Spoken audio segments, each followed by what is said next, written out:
Hello aspirants and welcome to our YouTube channel Hub for Civil Services। तो aspirants जैसा कि आप जानते हो अभी यूपी पीसीएस एआरओ का एक तरीके से पेपर अब कंप्लीट हो चुका है और अब तक हमने जो देखा कि किस तरीके से यूपी पीसीएस का ये जो आरओ का पेपर रहा, ये काफी लोग बोल रहे हैं कि इजी टू मॉडरेट में एक तरीके से फॉल कर रहा है। बट यहाँ पे देखने वाली बात ये होगी कि एक्चुअल में ओवरऑल है ना कट ऑफ कितना जाता है।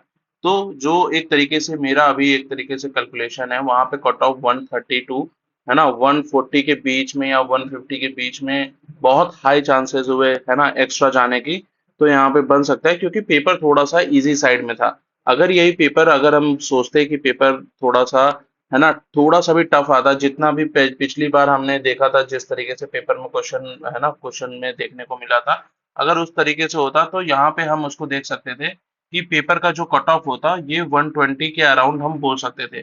लेकिन जैसे पेपर आप देख रहे हो कि ये एक तरीके से इजी टू मॉडरेट में है, तो वी कैन एज्यूम कि the cut off will be the on the higher side. ठीक है। अब यहाँ पे देखो जो सबसे इंपॉर्टेंट बात है कि जैसा कि हमने लास्ट वीडियो में अपने है ना एक तरीके से इसको डिस्कस भी किया था कि किस तरीके से पेपर का पैटर्न रहा है ना। तो यहाँ पे देखो जैसे मैंने अगर यहाँ पे आपके लिए जो मैंने सब्जेक्ट वाइज कैलकुलेशन की है कि यहाँ पे किस सब्जेक्ट्स को कितने क्वेश्चंस मिले, और ये मैंने अपने पिछले वीडियोस में भी एक तरीके से डिस्कस किया था। तो यहाँ पे देखो हिस्ट्री से हमें टोटल एक तरीके से ना बहुत बड़ा पोर्शन हमें हिस्ट्री से देखने को मिला है, जहाँ पे एक तरीके से हम देखेंगे 31 क्वेश्चन डायरेक्टली हिस्ट्री से पूछे हैं।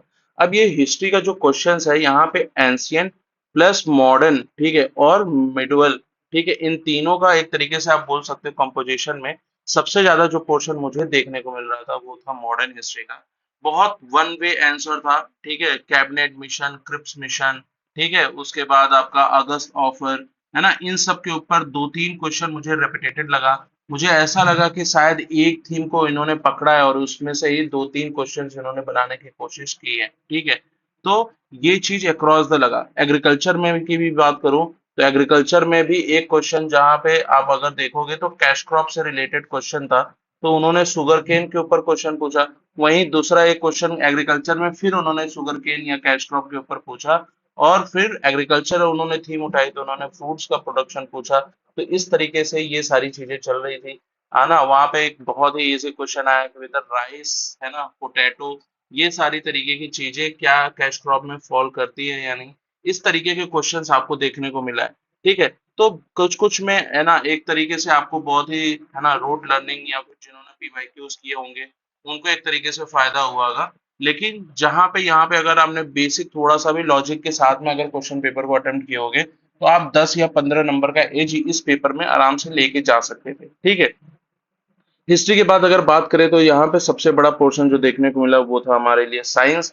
साइंस में अगेन जैसा कि यूपी पीसीएस के एग्जाम में आपको बायोलॉजी से है ना डिजीज से है ना इन सब से क्वेश्चन मिलता है। इस बार यहाँ पे आपको एग्रीकल्चरल डिजीज का भी एक तरीके से आपको क्वेश्चन मिला था, जहाँ पे रेड रॉट है ना, रेड रॉट विल्ट, ठीक है, और इस तरीके की जो डिजीज है जो हम एक बार अगर पढ़ते हैं है ना तो इसको जरूर देखते हैं।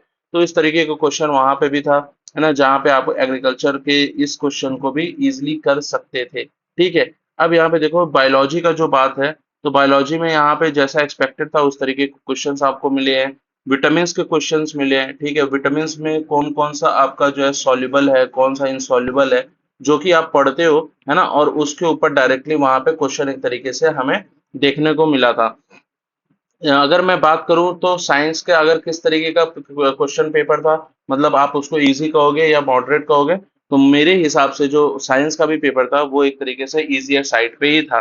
ठीक है। पॉलिटी बहुत ही हल्की पूछी है। पॉलिटी में मतलब मुझे लगता है कि जस्ट अगर आपने बेसिक पॉलिटी को रिवाइज भी नहीं करके गए होगे और आपने एक बार पॉलिटी के इतने सालों से अगर आपने 2-3 साल में अगर एग्जाम दिया है, 2-3 साल में आपने यूपी पीसीएस है ना या फिर और एग्जाम को टारगेट किया है, तो आपने एक इस लेवल की तैयारी की होती है कि आप पॉलिटी को ना बहुत अच्छे से एक्सेलेंस लेवल पे एक तरीके से पढ़ते हो।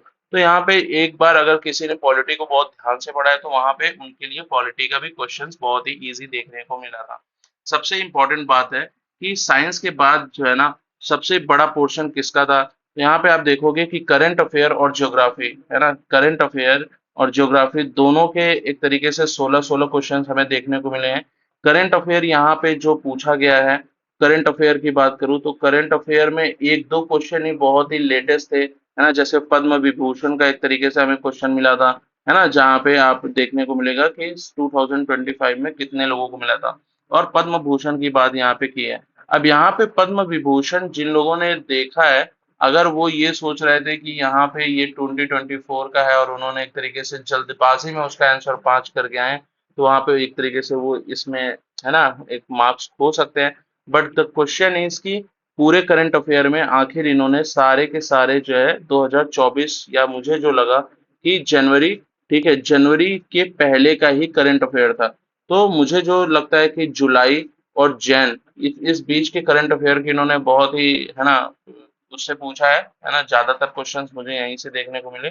इसके अलावा जो चीज इंपॉर्टेंट थी वो था कि करंट अफेयर का लेवल क्या था और क्या करंट अफेयर पिछले जो इन्होंने एक तरीके से फॉर्मेट दिया था स्टेटमेंट वाइज क्वेश्चन का, तो स्टेटमेंट वाइज क्वेश्चन जैसा आपको पता है कि यूपी पीसीएस है ना 2024 में एक तरीके से आपको जो मिला था कि 1, 2, 3, उसके बाद इस तरीके से उन्होंने स्टेटमेंट वाइज क्वेश्चन बनाए और उसके बाद ऑप्शंस में ओनली वन, ओनली टू, इस तरीके का, है ना, इन्होंने क्या बोलते हैं, पेपर को सेटअप करने की कोशिश की थी।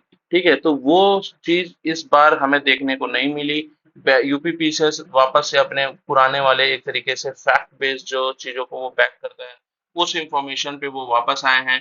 तो ये कुछ लोगों के लिए बहुत ही हेल्पफुल रहा होगा। मुझे लगता है कि जो लोग प्रयागराज, ठीक है, प्रयागराज में एक तरीके से काफी दिनों से, है ना, अपने आप को किसी भी परीक्षा के लिए झोंकते हैं, उनके लिए ये बहुत ही फेवरेबल पेपर था। ठीक है, यहाँ पे जो लोग बाहर से आते हैं, यूपीएससी के भी कुछ कुछ एस्पायरेंट्स आते हैं, वहाँ पे वो एक तरीके से मुझे लगता है फॉलो आउट किए हैं। ठीक है, हिंदी का जो एक बहुत बड़ा पोर्शन है 60 मार्क्स का, यहाँ पे हिंदी इतनी भी इजी नहीं थी। जो मुझे देखने को मिला फर्स्ट इंस्टेंस में, जो पेपर को मैंने रीड आउट किया है, वहाँ पे हिंदी का पोर्शन जो है थोड़ा सा टफर, मतलब moderate moderate to tougher side पे था। हिंदी इतनी भी इजी वे में नहीं आई थी, तत्सम तद्भव में बहुत ही माइन्यूट उसमें जो है एक तरीके से उन्होंने ऑप्शन सेट कर रखे थे। तो मैं हिंदी को एक तरीके से मॉडरेट टू हाई के, है ना, पेडेस्टल पे रखूंगा और मुझे लगता है यही सबसे बड़ा क्राइटेरिया बनेगा एक तरीके से, है ना। आप बोल सकते हो कि कट ऑफ को कितना जाएगा, वेदर इट विल क्रॉस 135 और it will get lower to 130। इसका सबसे बड़ा फैक्टर होगा कि हिंदी को लोगों ने किस तरीके से अप्रोच किया है। और मुझे लगता है हिंदी में इस बार जो है सबसे ज्यादा जो, है ना, फायदेमंद रहा होगा वो है यहाँ पे प्रयागराज की जनता को। तो जो प्रयागराज के हमारे भाई हैं, जिन लोगों ने एक तरीके से प्रिपरेशन बहुत ही शिद्दत से की है, उन्होंने एक तरीके से पिछली बार जब ये पूरी आरओ को लेकर मुहिम छड़ी थी, तो उसके उसके वजह से मुझे लगता है यहाँ पे थोड़ा सा, नॉट ऑब्वियसली, यहाँ पे आयोग एक तरीके से अपने छात्रों को, यूपी पीसीएस के प्रयागराज के छात्रों को प्लीज तो नहीं करेगा, बट यहाँ पे एक तरीके से आयोग ने, है ना, प्रयागराज के लिए काफी, है ना, एक तरीके से फेवरेबल मैं कह सकता हूँ कि ये बनाया है पेपर। यहाँ पे हिंदी का पेपर एक तरीके से आपके लिए जो है काफी, है ना, आपके टेंजेंट में था। हिंदी भाषी जो लोग इस पेपर को दे रहे थे, वहां पे हिंदी अगर उन्होंने अच्छे से कर रखा है, तो वो एक तरीके से वो पेपर में इन हो सकते हैं। ठीक है, यहाँ पे बाकी सारी चीजें इतना बड़ा रोल प्ले नहीं करेंगी। मुझे जो लगता है कि इस पेपर में जो सबसे इम्पोर्टेंट एक तरीके से आप बोल सकते हो कि डिसाइडिंग फैक्टर होगा, तो वो डिसाइडिंग फैक्टर होगा मेरे ख्याल से हिंदी।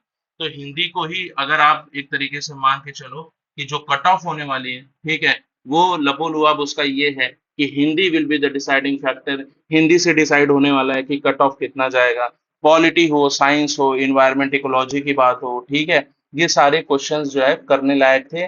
और जो सबसे बड़ा जो चीज यहाँ पे अब हमें डिसाइडिंग फैक्टर लगेगा, वो होगा हिंदी। तो ऐसे ही अभी हम एक तरीके से, अभी मैं भी इस पेपर को पूरी तरीके से एनालाइज कर रहा हूँ धीरे धीरे, और यहाँ पे क्वेश्चंस को और भी किस तरीके से हम फ्रैगमेंट कर सकते हैं, इससे हम यूपी पीसीएस प्रीलिम्स के लिए क्या, है ना, लर्निंग ले सकते हैं, वो सारी चीजों को यहाँ पे देखेंगे। जैसे बीइंग एस्पायरेंट्स, है ना, अभी आप देखो करंट अफेयर की सीरीज में हमने बहुत डिटेल में करंट अफेयर को स्टेटमेंट वाइज एक तरीके से चीजों में देखा था। अब मैं यहाँ पे एक तरीके से डायलेमा में हूँ। ये शायद डायलेमा अब और भी लोगों को निकल के आएगा कि क्या अब हमें यूपी पीसीएस का जो करंट अफेयर है, ठीक है, वो करंट अफेयर है, क्या उसको एक तरीके से स्टेटमेंट वाइज देखने की जरूरत है, ठीक है, या फिर यहाँ पे जो पेपर का पैटर्न है वो स्पीडी से हमारा काम चल जाएगा। तो यहाँ पे घटना चक्र, आय दृष्टि, है ना, या फिर आप जो और भी चैनल्स को फॉलो करते होगे, ठीक है, जहाँ पे आप एक तरीके से स्टेटमेंट वाइज करंट अफेयर्स को आप पढ़ रहे हो, तो क्या उसकी जरूरत है, इस पे हम थोड़ा सा बात करेंगे। हम आगे की अपनी स्ट्रैटेजी को एक तरीके से नए तरीके से मॉड्यूलेट करने की कोशिश करेंगे और देखेंगे कि क्या आर ओ का पेपर हमें एक तरीके से नए आने वाले टाइम में यूपीपीसीएस के प्रीलिम्स में क्या नए हिंट्स दे के गया है। ठीक है, तो चलो अभी इस पे एक तरीके से एंड करते हैं, मिलते हैं नेक्स्ट वीडियो में। तब तक के लिए जय हिंद, और आप अपनी पढ़ाई को एक तरीके से अभी भी जारी रखें। अभी भी आपके पास 2 महीने का समय है, और यूपीपीसीएस प्रीलिम्स एक तरीके से हमारा नेक्स्ट टारगेट होना चाहिए। जय हिंद दोस्तों।